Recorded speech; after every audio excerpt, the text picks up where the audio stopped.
You better know that you say to them, you go to their office, you call their office, and you say, Steve Israel, Chuck Schumer, Nita Lowey, all of you, you will stand up for my rights and my children's rights to live, and you will tell your colleagues to join you in killing this deal.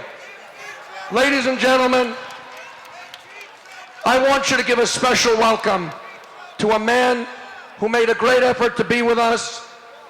He was a career Navy man for nearly 4 decades.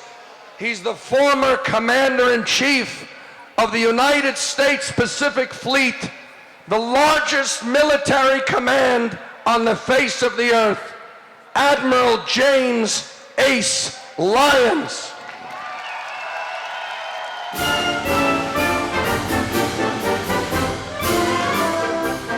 Well, thank you very much.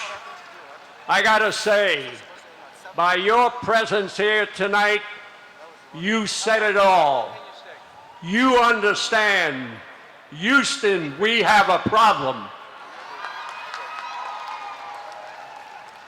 I have to tell you, never in my lifetime did I believe I would witness this great country of ours being taken down and withdrawn from our world leadership by our own administration.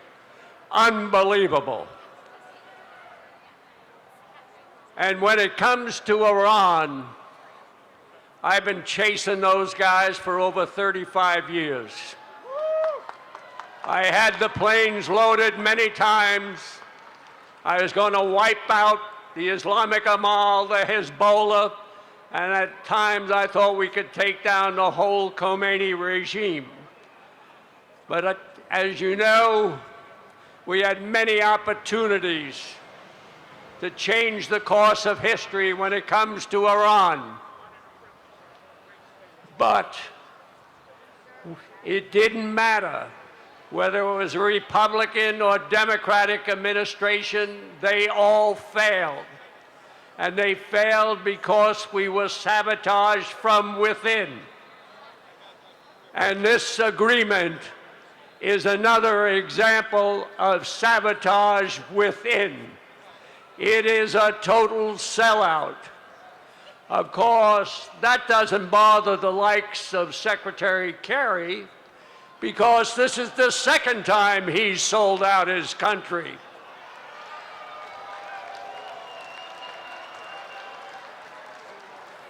And for President Obama, this is his Neville Chamberlain peace on our time moment. Ridiculous. Now, we don't have an agreement. What we have are terms of surrender.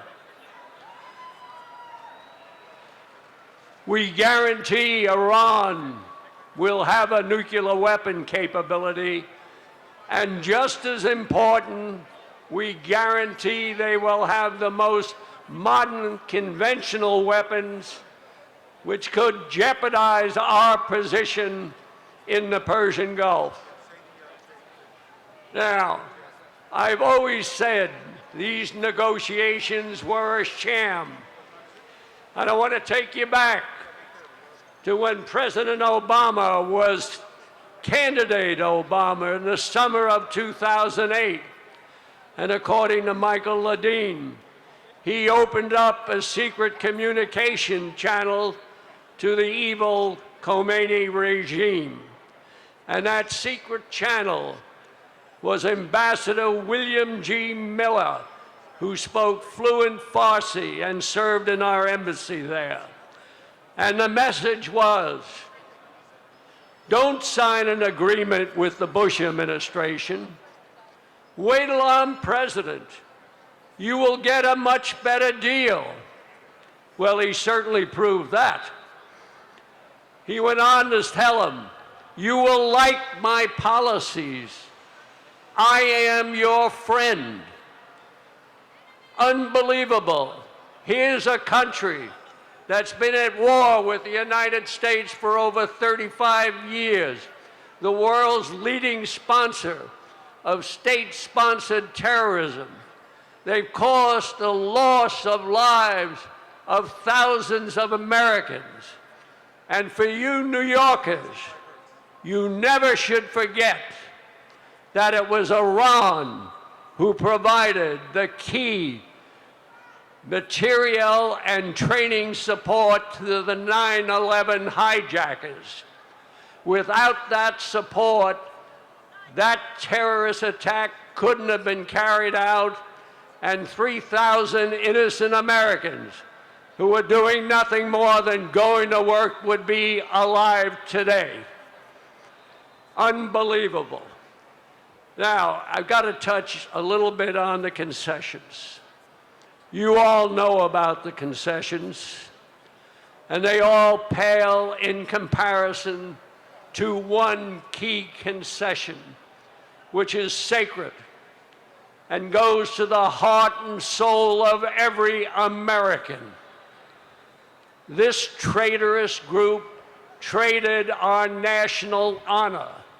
Yes, this group conceded America's honor. It cannot be allowed to stand. They humiliated this great nation before our friends, our allies, and most importantly, our enemies. This surrender document must be thoroughly rejected by Congress. And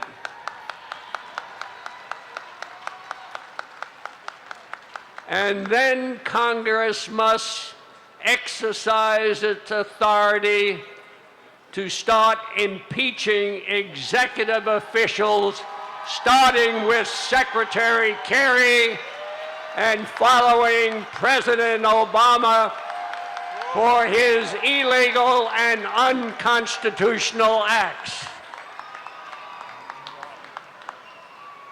I have to tell you one thing. There's only one sure way to prevent Iran from getting a nuclear weapon capability, and that's with a military strike, and you can take that to the bank. It's great to be with you. God bless America.